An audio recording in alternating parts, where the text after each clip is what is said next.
La cathédrale Saint-Bénigne se situe au cœur de Dijon, en Côte d'Or. Cette cathédrale a une très longue histoire, dont l'origine remonte en l'an 511, année où l'évêque Saint Grégoire de Langres fait construire une crypte afin d'y déposer le sarcophage de Saint Bénigne de Dijon. Saint Bénigne fut torturé durant de nombreux jours jusqu'à ce que mort s'en suive en l'an 179, pour avoir refusé les offres de l'empereur romain Marc Aurèle de passage à Dijon. Plus tard, en l'an 535, une église consacrée à Saint Bénigne sera construite sur la crypte. Mais les années passant, l'afflux de pèlerins venus se recueillir sur le tombeau de Saint Bénigne, mais aussi la forte augmentation de la population environnante, font que l'église est devenue bien trop petite. Pour y remédier, l'évêque de Langres, Isaac, décide de fonder en l'an 871 l'abbaye Saint-Bénigne de Dijon, et demande aux moines de suivre les règles strictes de Saint Benoît, pauvreté, solitude et autarcie. En l'an 1000, l'église s'est fortement détériorée, et l'abbé de Cluny, aïeul, dont on a déjà parlé dans la vidéo de Sauvigny où se trouve son tombeau, nomme Guillaume de Volpiano pour reconstruire l'église dans un style inspiré des églises de Lombardie.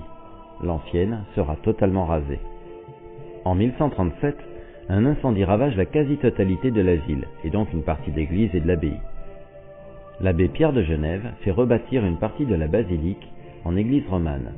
Mais en 1271, une tour s'écroule, et par manque de fonds, on attendra plusieurs années avant de reconstruire une basilique, gothique cette fois-ci, dont le chœur sera construit entre 1281 et 1287. Le reste du bâtiment dans les 50 années qui suivront. En 1731, l'église est consacrée cathédrale avec la création de l'évêché de Dijon. Dans les siècles qui suivront, il n'y aura que peu ou pas d'entretien d'église, au point qu'il sera même envisagé en 1819 de la détruire, la Révolution l'ayant totalement vidée. Mais en 1830 et 1884, elle subira tout de même 2 vagues de restauration. Toujours au XIXe siècle, les bâtiments monastiques seront peu à peu détruits pour laisser place à de nouvelles constructions. Dans le chœur, de grandes colonnes très élancées montent jusqu'à la voûte, donnant ainsi un effet très réussi d'élévation vers le ciel. On distingue 3 niveaux, des fenêtres hautes, un triophorium et des fenêtres basses. Au sommet des colonnes, on remarquera des bustes sculptés des apôtres. La cathédrale, avec ses 68 mètres de long et 29 mètres de large, est de taille très modeste, mais grâce à ses fenêtres hautes en verre blanc, la lumière qui envahit lui donne un aspect très particulier et très majestueux.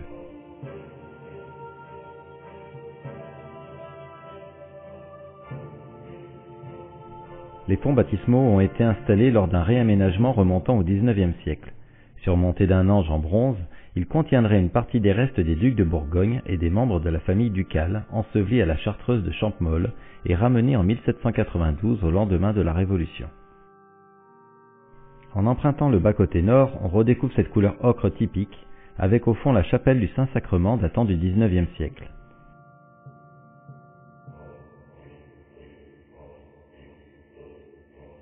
Le rétable de cette chapelle a été sculpté en pierre calcaire.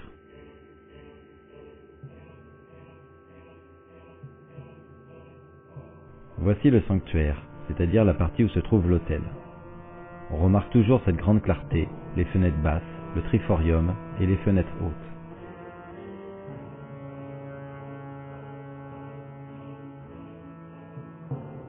De superbes vitraux décorent la cathédrale de leur couleur comme celui-ci du transept sud, datant du XIXe siècle et œuvre du maître verrier Édouard Didron.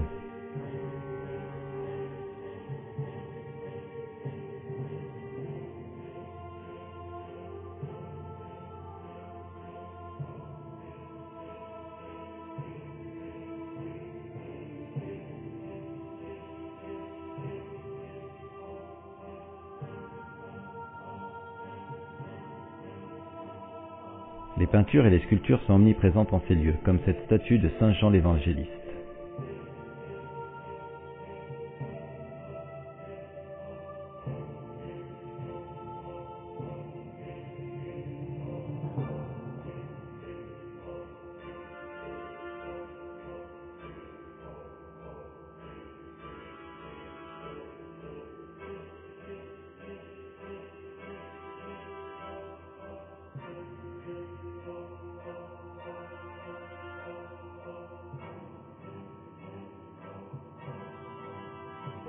On remarquera aussi la différence de couleur entre la nef et le chœur. ce dernier étant beaucoup plus jaunâtre. De nombreux tombeaux sont répartis dans la cathédrale Saint-Bénigne de Dijon, comme celui-ci de Monseigneur Rivet, évêque de Dijon de 1838 à 1884. Le tombeau date, lui, de l'an 1900. Parmi les tableaux présents, voici le repas chez Simore, d'après Jean-Baptiste Jouvenet. Le tombeau de Jean de Berbisey, baron de Ventoux et président du Parlement de Bourgogne, mort en 1697. De part et d'autre, les statues de la religion et de la justice. Le tombeau provient de la chapelle des Carmes. Priant de Monsieur Legoux, seigneur de la Berchère et premier président du Parlement de Bourgogne, décédé en 1631. Le priant vient de l'église des Cordeliers. Et voici le priant de Marguerite Brulard, épouse de Monsieur Legoux. Ce priant vient bien lui aussi de l'église des Cordeliers. Les premières orgues de l'église se trouvaient sur le Jubé. En 1740, les moines bénédictins décident d'installer un orgue dans la nef. Pour cela, ils firent construire une tribune. En même temps, la construction de l'orgue était confiée au facteur Carl-Joseph Ripp et à son frère Rupert. Le tout sera mis en valeur par un somptueux buffet commandé à des menuisiers dijonnais. En 1788, l'orgue sera modifié pour en changer le son, mais à la Révolution, des citoyens exigèrent le métal de l'instrument pour le fondre. Dominique Parrain, titulaire de l'instrument, réussit à le sauver en s'engageant à jouer des airs patriotiques pour le peuple. L'orgue est transformé une seconde fois en instrument romantique au milieu du XIXe siècle, une troisième fois en 1953 et une dernière fois en 1987 pour atteindre désormais 6000 tuyaux, 73 jeux et 5 claviers. Cette dernière modification ayant duré 9 ans, son inauguration aura lieu en 1996.